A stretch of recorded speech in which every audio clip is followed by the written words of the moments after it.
पत्नी का जवाब। जिस पल सपना को ये महसूस हुआ कि उसके जीवन में गुस्सा, बेचैनी, दुख, चोट ज़्यादा हो रही है, उसी वक्त उसने खुद को बदलने का फैसला ले लिया। सपना बहुत ही सुलझी हुई लड़की थी, लेकिन ज़िंदगी भी उसी के इम्तिहान ज़्यादा लेती है जो सुलझे हुए होते हैं। कम उम्र में शादी हो जाना, बच्चे जल्दी होना, कभी किसी का साथ ना मिलना, उसके जीवन के ऐसे पहलू थे जिनकी वजह से वो बहुत तनावग्रस्त रहने लगी थी।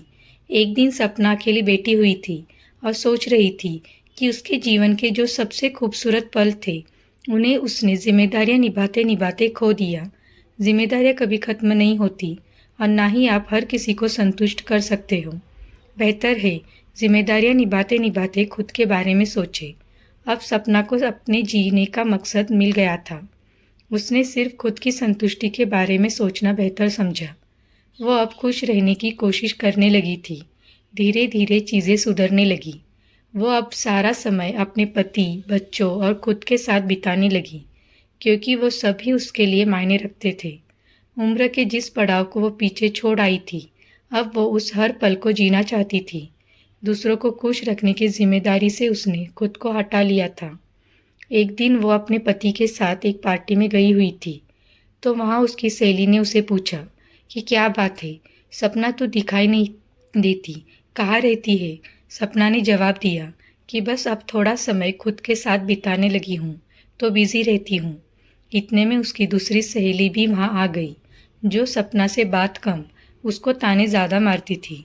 शिल्पा ने सपना से कहा, क्या बात है, कुछ अध्यात्म के रास्ते पर चल निकली हो क्या। उसकी बात सुनते ही जैसे सपना को पहले गुस्सा आ जाता था, इस बार ऐसा नहीं हुआ। सपना ने बड़े ही शांत स्वर में कहा कि जिम्मेदारियों ने आध्यात्मिक बना दिया और ये भी सिखा दिया कि जिनको आपकी ज़िंदगी के बारे में कुछ भी नहीं पता, वो आपकी ज़िंदगी में सही मायने में रुचि रखते हैं, जैसे तुम। और जो आपके बारे में सब जानते हैं, वो आपसे निस्वार्थ प्यार करते हैं, जैसे मेरा परिवार।